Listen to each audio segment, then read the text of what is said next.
the deadliest gangs in prison history, inside the most violent groups.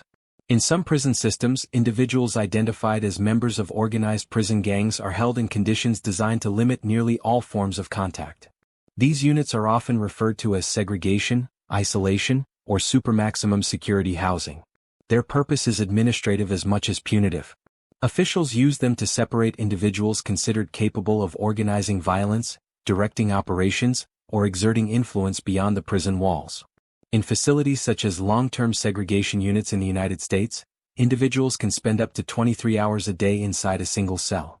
The remaining hour, if granted, is typically spent alone in a small enclosed yard. Human contact is minimal. Communication is restricted. Movement is controlled.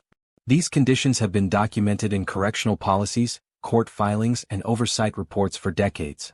For individuals associated with prison gangs, placement in these units is often indefinite. Release is not tied to a fixed sentence within the unit itself, but to behavior assessments, administrative decisions, or, in some cases, renunciation of gang affiliation. The physical environment is intentionally controlled. Cells are usually constructed of reinforced concrete. Furnishings are fixed in place. A bed, a sink, and a toilet are integrated into the structure. Windows, if present, are narrow and often positioned to prevent any meaningful view beyond the immediate exterior wall. Lighting remains constant. In many facilities, artificial light is never fully turned off. Sound carries differently in these spaces. Conversations are limited by distance and barriers. Some individuals communicate by shouting through doors or tapping on walls, though such actions may be restricted or disciplined. For correctional authorities, these units serve a specific function. Prison gangs have historically demonstrated the ability to operate within general population environments.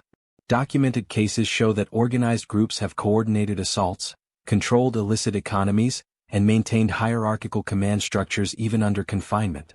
By isolating individuals identified as leaders or active participants, prison systems attempt to disrupt these networks. This approach has been described in official correctional strategies and has been examined in legal challenges concerning conditions of confinement. In court records from multiple jurisdictions, individuals have argued that prolonged isolation leads to measurable psychological effects. These claims have been supported in part by academic research and expert testimony. Studies published in the field of psychology and corrections have documented that extended isolation can result in symptoms such as anxiety, difficulty concentrating, disrupted sleep patterns, and increased sensitivity to stimuli. Some individuals report experiencing perceptual distortions after long periods in restricted environments. Correctional systems have acknowledged some of these concerns. In response, certain jurisdictions have introduced reviews, time limits, or step-down programs intended to transition individuals out of isolation. However, in cases involving prison gang affiliation, these processes can remain complex. Disengagement from a gang is not always a simple declaration. In documented policies, individuals may be required to provide information, demonstrate behavioral compliance over extended periods, or participate in structured programs before reassessment. For some, this creates a prolonged state of uncertainty. Within this environment, routine becomes highly structured. Meals are delivered through a slot in the door at scheduled times. Movement, when permitted, follows strict protocols. Interactions with staff are brief and functional, often limited to instructions or compliance checks. Medical and mental health services are provided, but access may be constrained by security procedures. In official inspections and independent reports, oversight bodies have noted the challenges of balancing institutional safety with individual welfare in these units. The individuals placed here are not a random cross-section of the prison population. They are often identified through intelligence gathered by correctional staff, including documented affiliations, observed behavior, intercepted communications, or information provided by other inmates. Prison gangs themselves vary in structure and origin. Some are organized along racial or ethnic lines. Others are based on geographic origin, shared criminal activity, or long-standing alliances formed within specific institutions. Historical records from correctional systems in the United States, Latin America, and parts of Europe show that certain groups have developed formal hierarchies, codes of conduct, and systems of enforcement. These structures can persist even under restrictive conditions. In investigative reports and law enforcement testimony, it has been documented that some gang members continue to exert influence through indirect communication methods. Legal mail, coded language, and third-party intermediaries have all been cited in efforts to maintain organizational continuity. This is one of the reasons isolation units remain a central tool in managing gang-related activity. At the same time, the use of prolonged segregation has been the subject of ongoing scrutiny. Human rights organizations, legal advocates, and academic researchers have raised concerns about the long-term impact of these conditions, particularly when applied without clear time limits. In response, some correctional systems have implemented reforms. These include increased oversight, periodic reviews, and the introduction of alternative housing models designed to reduce the severity of isolation while maintaining security. The outcomes of these reforms vary by jurisdiction. What remains consistent across systems is the underlying challenge. Prison gangs represent a form of organization that operates within, and sometimes against, the structure of the institution itself. Managing that dynamic requires a combination of control, intelligence, and containment. Inside these segregation units, that strategy is reduced to its most basic form: separation, restriction, observation. For the individuals inside, time is measured not by events but by routine. The door opens. The door closes. The light remains the same. And beyond the reinforced walls, the larger system continues to operate, shaped in part by the presence of the groups these units are designed to contain. The deadliest gangs in prison history. Inside the most violent groups, the web of influence. Beyond isolation, the influence of prison gangs extends into the general population of correctional facilities. Even in institutions with high security, intelligence gathered over decades has shown that networks persist through covert communication and social enforcement. Gangs often establish hierarchies that mirror structures outside the prison. Leadership roles are documented in investigative reports and official case files. These roles confer responsibilities: oversight of illicit transactions, collection of protection or informal tribute, and coordination of group activities. Institutions rely on observation, intelligence from inmates, and monitoring of correspondence to understand and disrupt these networks. Mail can be screened, visits monitored, and digital communications restricted.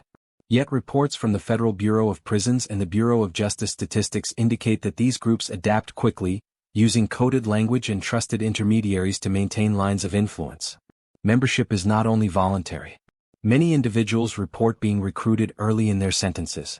Research published in criminal justice journals highlights the role of survival and protection in these decisions.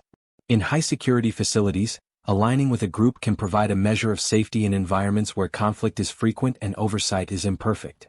Documented case studies show that gangs maintain internal codes of conduct. These rules dictate behavior toward fellow members, interactions with other groups, and responses to perceived violations. Breaches of these codes, according to investigative reporting and court testimony, are enforced through intimidation or coordinated retaliation. Administrative segregation, as described in official correctional policies, is one response to such enforcement. High-ranking members are identified and, in some cases, removed from general population for extended periods. These placements are not always punitive. They are framed as preventive, a means to disrupt networks before violence can occur. Yet the effect of removal is not absolute. Research and correctional audits indicate that gang influence persists, often transmitted indirectly. New members may be guided by senior figures through subtle gestures, coded notes, or even prearranged routines. The flow of information is slower but persistent. Within the common areas, surveillance is constant. Cameras monitor movement, and staff observe posture, proximity, and interactions. Reports indicate that even small gestures, passing a note, a nod, a glance, can carry significance. These observations inform administrative decisions, including transfers, housing assignments, and intervention measures. Sociological studies of prison populations have documented how gangs provide both social structure and a framework of authority where institutional structures are limited. Researchers note that in many cases, gang presence influences daily routines, affects access to commissary items, and even shapes opportunities for recreation or work assignments. In high-security facilities, routine is both a tool of control and a measure of stability. Correctional officers enforce a schedule designed to minimize conflict. Staggered meals, assigned recreation periods, regulated work duties, and monitored visitation. Every deviation is noted and can trigger administrative review. Gang leaders, according to legal filings and investigative reports, maintain networks across multiple facilities. Transfers between institutions do not necessarily sever connections. Communication, observation, and established relationships allow influence to extend beyond a single location. Federal investigations and state penitentiary audits have documented instances where directives issued from segregation units resulted in coordinated activity in the general population. For the incarcerated individuals themselves, this web of influence shapes daily existence. Decisions, where to sit, whom to speak with, what work to accept, are filtered through awareness of gang affiliations. Risk is assessed continuously. Violations can lead to disciplinary action, loss of privileges, or escalation of conflict. Correctional administrators emphasize that maintaining order is an ongoing process. Policies, training, and intelligence systems are constantly updated to address shifts in gang dynamics. Reports to oversight committees frequently highlight the balance that must be struck between security and legal rights, between containment and rehabilitation.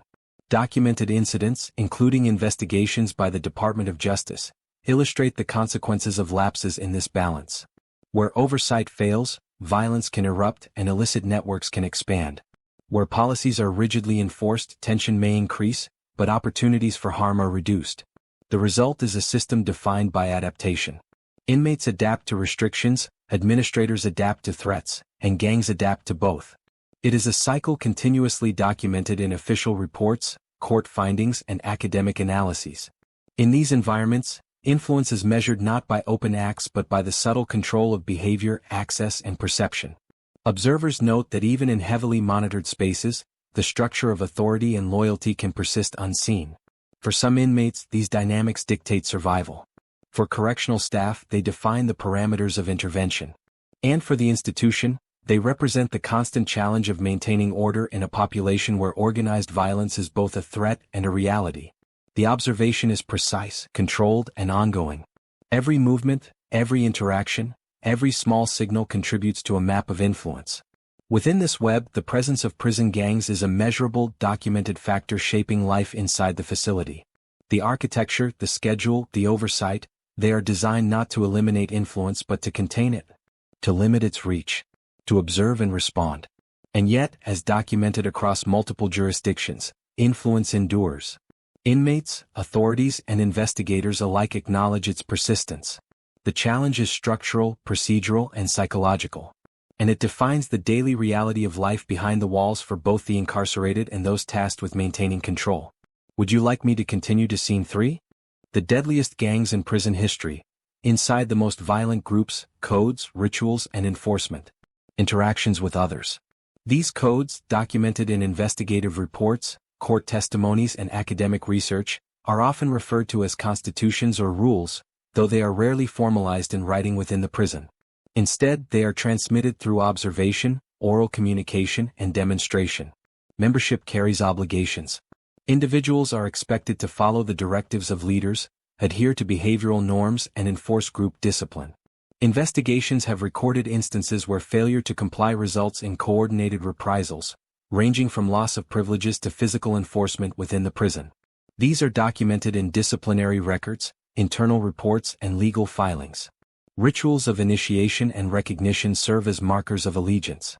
Documented cases from federal and state investigations show that induction ceremonies, tests of loyalty, or sanctioned acts within the prison population establish both authority and membership. While details vary by group and institution, the presence of structured initiation is a consistent feature in credible reports. Enforcement mechanisms are systematic. Surveillance, both official and informal, is used to monitor adherence to the gang's code. Members maintain internal communication networks, and reports have documented that non-compliance is quickly noted and addressed. These enforcement patterns have been observed in correctional audits and law enforcement investigations spanning decades. Institutions respond by targeting known leaders and enforcers. Administrative segregation, transfers, and monitoring aim to disrupt hierarchy and prevent coordinated action. Correctional policies explicitly link the presence of leadership figures with gang activity, using intelligence to inform placement decisions. Even under these measures, influence persists. Research in criminology journals notes that organizational control can be maintained through indirect signals, gestures, coded messages, and regulated interactions. Observers document that gang leaders, even in isolation, can communicate instructions through third parties, mail, or coded forms of signaling. The effects of these structures extend to daily prison life. For non-affiliated inmates, awareness of gang presence shapes movement, associations, and behavior. Investigations show that informal enforcement, such as spatial control in common areas, rationing of contraband, or peer pressure, affects the wider prison population. Compliance is often voluntary, motivated by a mixture of fear, survival, and social alignment. Documented interactions reveal that even small infractions or perceived slights can have cascading consequences. Corrections officers routinely observe the influence of gang codes in disputes, recreation, work assignments, and informal hierarchies. Administrative records frequently note how gang-aligned behavior can determine seating arrangements, dining schedules, or access to commissary items. The psychological dimension is measurable. Studies on the social dynamics of prisons indicate that individuals internalize codes, anticipating repercussions and adjusting behavior accordingly. Academic research cites increased stress, hypervigilance, and strategic compliance among those navigating gang-dominated environments. These findings are consistent across multiple correctional systems and have been corroborated in both quantitative and qualitative studies. Prison architecture amplifies these dynamics. Narrow corridors, segregated wings, and controlled movement reinforce the visibility of interactions. Inmates learn to read posture, spacing, and nonverbal cues. Guards, trained in observation, monitor these cues, creating a continuous feedback loop of control and response. The routines of daily life intersect with gang enforcement. Scheduled meals, work details, recreational periods, and lockdowns are all monitored, with deviations noted and evaluated. Observational records indicate that gang members exploit timing, positioning, and institutional blind spots to maintain influence. Legal and investigative documentation has repeatedly emphasized the challenge this presents.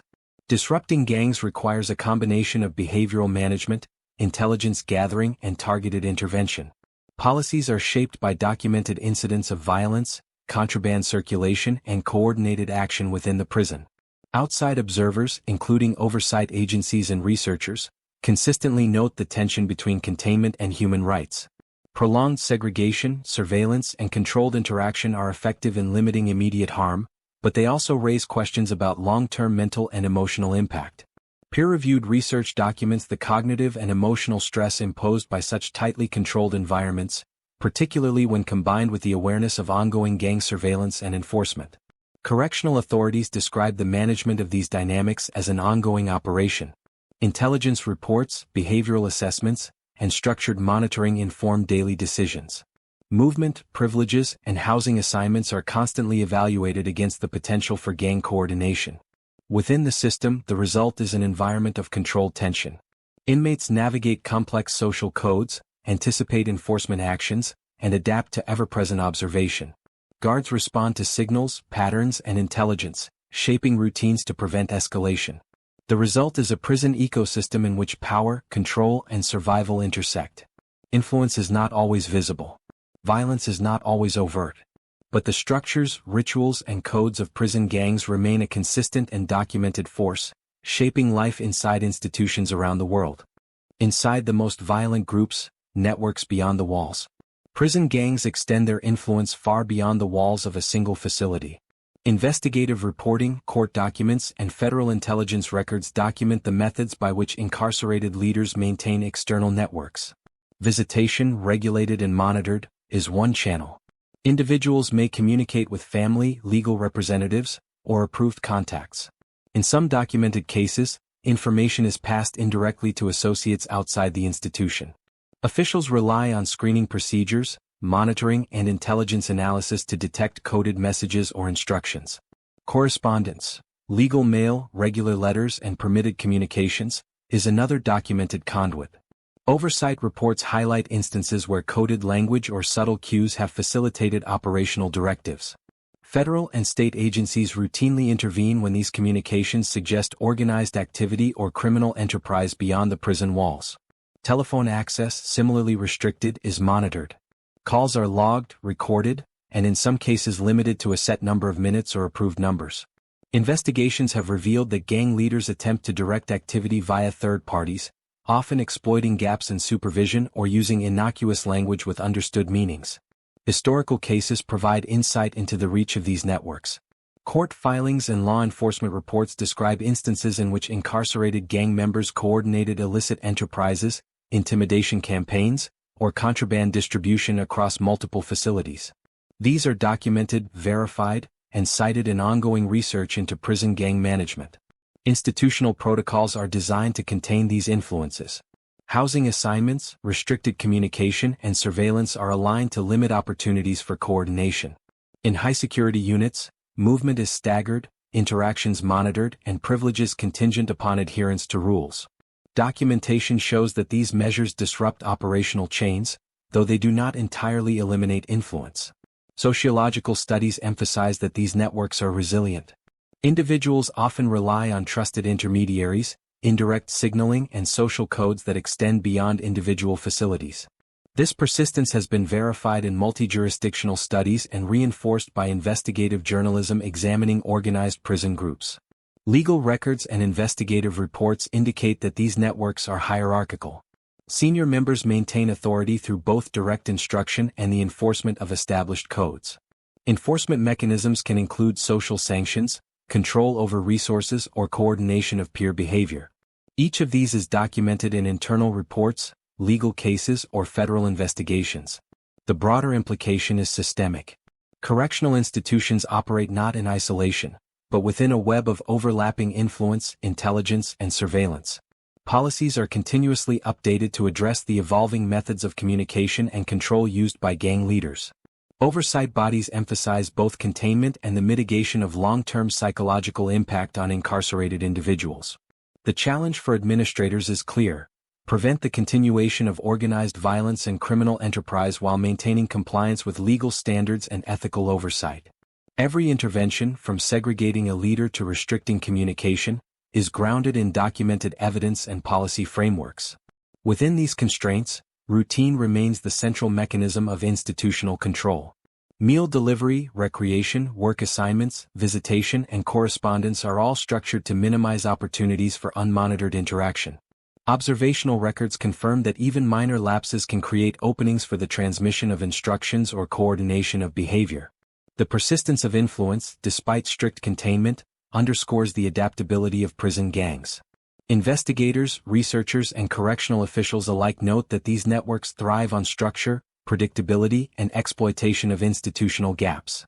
For those inside, daily life is a constant negotiation. Awareness of these networks shapes movement, interaction, and decision-making.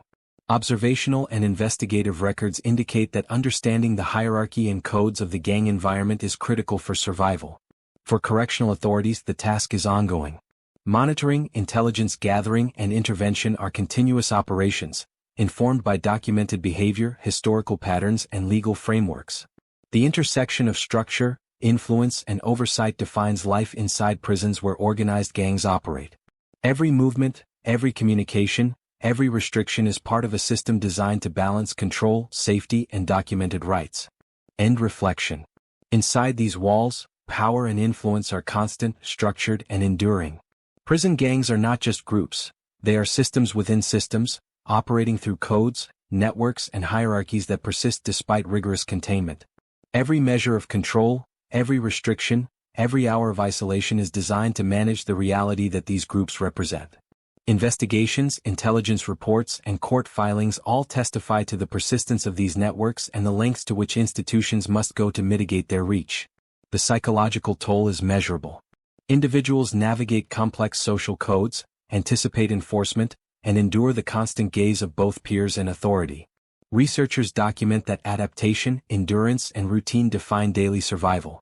Institutional systems are both the shield and the boundary. They protect, yet they confine. Yet, beyond the walls, beyond the gates, these dynamics echo. They inform policy, shape public understanding, and influence debates about incarceration, rehabilitation, and justice. The lessons of containment, observation, and human endurance are reflected not in dramatization, but in documented reality. What remains visible is the discipline of the system and the persistence of human networks within it. There is no resolution, no simple closure, only the ongoing balance between influence and control, structure and adaptation, containment and endurance. For those watching, understanding is the first step.